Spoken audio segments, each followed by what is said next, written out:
Friends, कैसे हैं आप सभी। स्वागत है आप सभी का इंग्लिश दुनिया के इस यूट्यूब चैनल पर। सो फ्रेंड्स, आज हम डिस्कस करने जा रहे हैं history of English literature and literary movement से रिलेटेड कुछ इंपॉर्टेंट क्वेश्चंस। अप्रॉक्स 50 क्वेश्चंस हैं आपके। अगर आप चैनल पर नए हैं तो सब्सक्राइब कर लें, दोस्तों को शेयर करें, बेल आइकन को प्रेस करना ना भूलें ताकि आने वाले वीडियोज़ की नोटिफिकेशन आप तक मिलते रहें।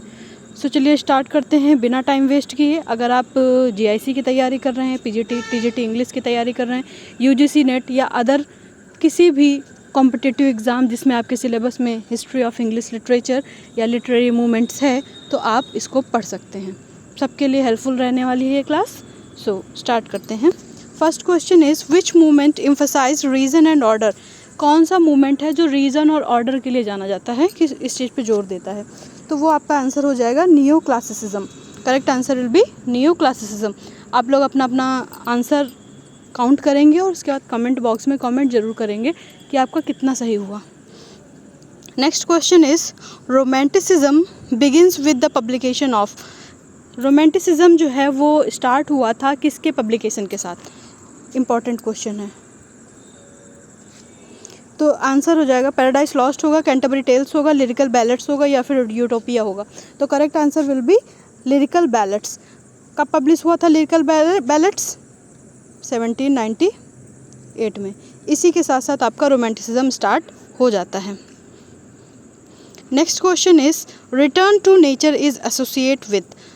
किस से जुड़ा हुआ है रिटर्न टू नेचर? प्रकृति की ओर लौटो। ये किस से जुड़ा हुआ है, किस मूवमेंट से? विक्टोरियनिज्म से, मॉडर्निज्म से, रोमांटिसिज्म से या फिर रियलिज्म से? तो romanticism will be the correct answer. Next question is the slogan art for art sake belongs to. Important है, याद रखिएगा, ये क्वेश्चन आपका इम्पॉर्टेंट है।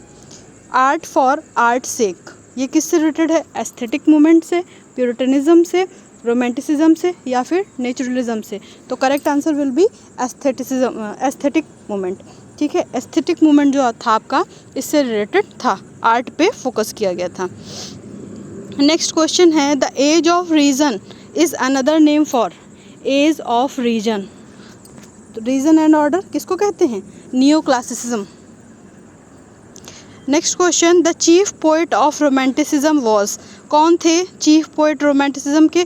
पोप थे, अलेक्जेंडर पोप? नहीं, ये तो किसके थे? आपका ऊपर निकल गया, नियो क्लासिकल के थे, अलेक्जेंडर पोप। फिर ड्राइडन भी नहीं थे, वर्ड्सवर्थ और इलियट। तो इलियट आपके मॉडर्न थे, है ना? तो कौन बचा? वर्ड्सवर्थ बचे। ये आपके रोमांटिसिज्म से रिलेटेड हैं। तो correct answer will be answer number B. Next question is metaphysical poetry is characterised by. Metaphysical poetry का क्या कैरेक्टर है? तो यूज़ ऑफ कंसीट्स। इसका करेक्ट आंसर होगा answer number B, conceits.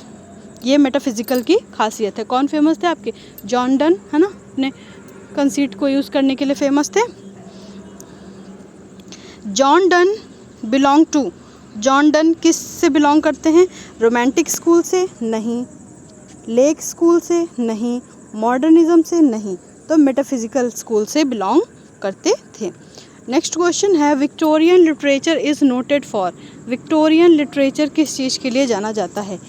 Escapism से, सोशल कंसर्न की वजह से, हीरोइक आइडियल्स ओनली या फिर mythology only?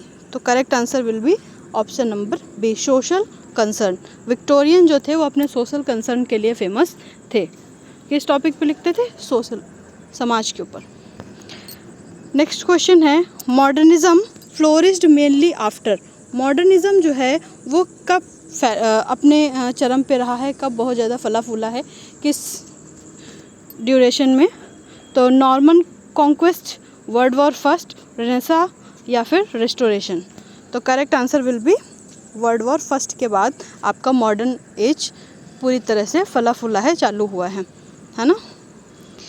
Imagism emphasised. Imagism किस चीज़ पे एम्फसाइज करता है? लॉन्ग नैरेटिव पे, प्रिसाइज इमेजेस पे या फिर एलेगरी पे या फिर सटायर पे?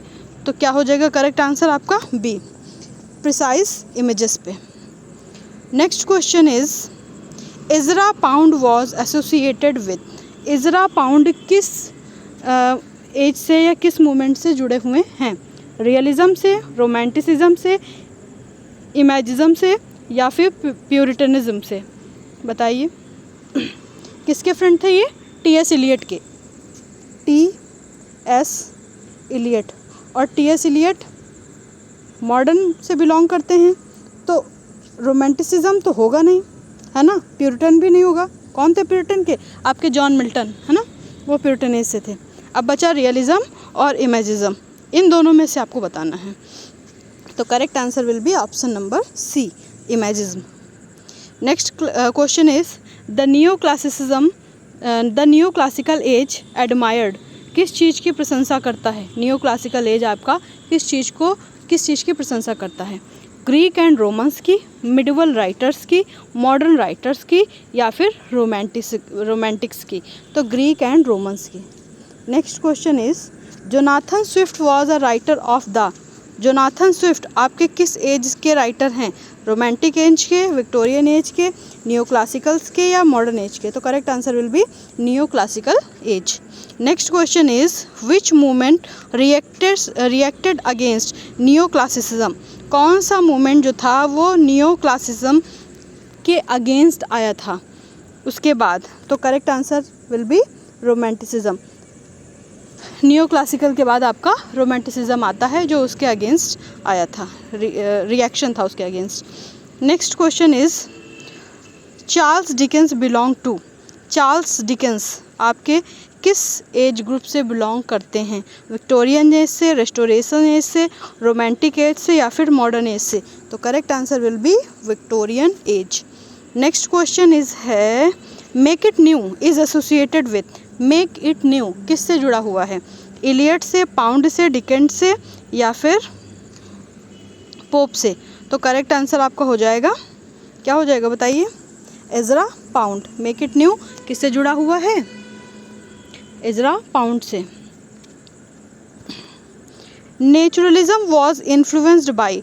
नेचुरलिज्म जो है वो किस चीज़ से इन्फ्लुएंस था, किस चीज़ से का प्रभाव था? तो नेचुरलिज्म आपका प्यूरिटनिज्म का प्रभाव था, ह्यूमनिज्म का या फिर डार्विनिज्म का या फिर रोमांटिसिज्म का? तो करेक्ट आंसर आपका हो जाएगा डार्विनिज्म। द रिनेसा स्ट्रेस, जो रिनेसा था रिवाइवल ऑफ लर्निंग, वो किस चीज़ पे स्ट्रेस करता है? तो ह्यूमनिज्म पर। Next question is Shakespeare belong to the. Shakespeare किस एज से बिलोंग करते हैं? विक्टोरियन एज से, मॉडर्न एज से, रेस्टोरेशन एज से या फिर रेनेसा? तो रेनेसा। नेक्स्ट क्वेश्चन है the restoration period begin in. Restoration period आपका कब शुरू होता है? 1485 में, 1660 में, 1798 में या फिर 1837 में? तो करेक्ट आंसर विल बी आप 1660। जैकोबियन पीरियड ख़त्म होता है और उसके बाद आपका रेस्टोरेशन पीरियड स्टार्ट होता है। Dryden was the leading writer of. ड्राइडन जो थे वो लीडिंग राइटर थे रेस्टोरेशन एज के, रोमांटिक एज के, विक्टोरियन एज के या फिर मॉडर्न एज के? तो correct answer will be I think restoration age के थे। हाँ, correct answer will be restoration age. The lake poets include. Lake poets में कौन कौन से पोएट शामिल हैं बताइए? तो करेक्ट आंसर आपका हो जाएगा विलियम वर्ड्सवर्थ, कॉलरिज और Southey. Wordsworth, Coleridge and Southey. The Victorian age is named after. Victorian age जो है वो किसके ऊपर किसके नाम के ऊपर पड़ा था? तो क्वीन विक्टोरिया। विक्टोरियन यानी queen Victoria. Stream of consciousness is associated with.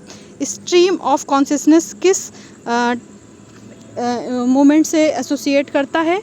Romanticism से? बिल्कुल नहीं। रेस्टोरेशन से, रियलिज़म से या फिर मॉडर्निज्म से? बताइए इसका आंसर। इसका आंसर आप लोग कमेंट करें। तो correct answer will be modernism. कौन? वर्जीनिया वुल्फ फेमस थी स्ट्रीम ऑफ कॉन्शियसनेस टेक्निक को यूज़ करने के लिए, है ना। Next question is James Joyce is a major writer of. तो correct answer will be modernism. Next question is realism aimed to portray, realism किस चीज़ पे फोकस करता है? ड्रीम्स को पोर्ट्रे करता है, रियलिटी ऑफ लाइफ को, या फिर मिथ्स ओनली, या फिर फेयरी टेल्स? तो रियलिज्म जैसा कि नाम है तो रियलिटी ऑफ लाइफ को ही दर्शाता है। The romantic age is often called the age of, romantic age sensibility and imagination की एज कहलाती है। रोमांटिक पोएट्स जो थे वो अपनी कल्पनाओं पे बेस्ड थे, मतलब बहुत सारी इमेजिनेशन करते थे और उसके आधार पर लिखते थे, बेसिस पर। नदियाँ, पेड़ पौधे, झरने, पता नहीं क्या क्या सारी चीज़ें लिखते थे ना। T S. Eliot is associated with romanticism? नहीं। विक्टोरियनिज्म? नहीं। रिनेसा? नहीं। तो करेक्ट आंसर एक ही बचा। आप इस तरह से एलिमिनेशन के माध्यम से भी आंसर निकाल सकते हैं। तो modernism will be the correct answer. The Waste Land is a landmark work of, तो मॉडर्न एज का है और बाकी वेस्टलैंड किसने लिखा है? तो टी.एस.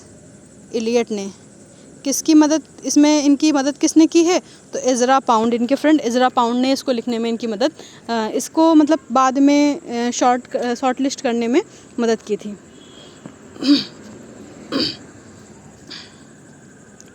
विच movement emphasised emotion over reason? तो correct answer will be romanticism.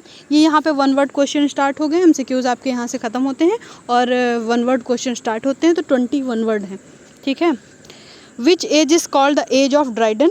तो रेस्टोरेशन एज को एज ऑफ ड्राइडन कहा जाता है। रेस्टोरेशन एज को एज ऑफ ड्राइडन कहा जाता है। Which age is known as the age of Pope? तो ऑगस्टन एज को, इसी को न्यू क्लासिकल एज भी कहते हैं, आपका एज ऑफ पोप कहा जाता है।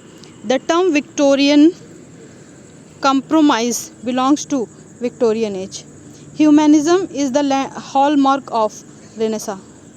नेक्स्ट क्वेश्चन है conceit is mainly used by metaphysical poet, अपनी विट एंड कंसीट के लिए फेमस थे। The father of English poetry is Geoffrey Chaucer. Romanticism valued imagination. Modernism rejected traditional literary forms को। Modernism क्योंकि मॉडर्न है तो traditional चीज़ों को तो रिजेक्ट ही करेगा ना। Naturalism is an extreme form of, तो किस चीज़ का है? तो रियलिज्म का है।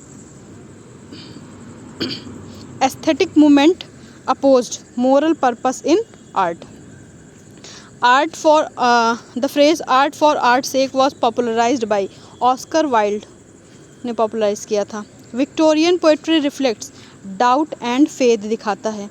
मॉडर्निस्ट लिटरेचर ऑफन यूजेस क्या? फ्रेगमेंटेशन। मॉडर्निज्म में आपको फ्रेगमेंटेशन देखने को मिलेगा। Which movement celebrate individual freedom? तो romanticism. Next question is which movement focused on urban alienation? तो modernism. Modernism will be the correct answer. Next question is which literary movement followed romanticism? तो Victorianism.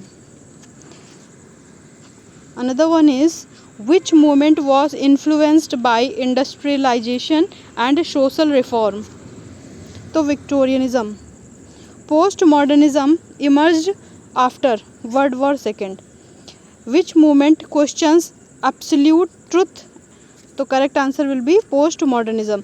आपके GIC के admit card आ गए हैं, आप लोग official website पर UPPSC के ऑफिशियल वेबसाइट पर जा करके अपना OTR नंबर डाल करके अपनी डेट ऑफ बर्थ डाल करके अपना एडमिट कार्ड डाउनलोड कर सकते हैं।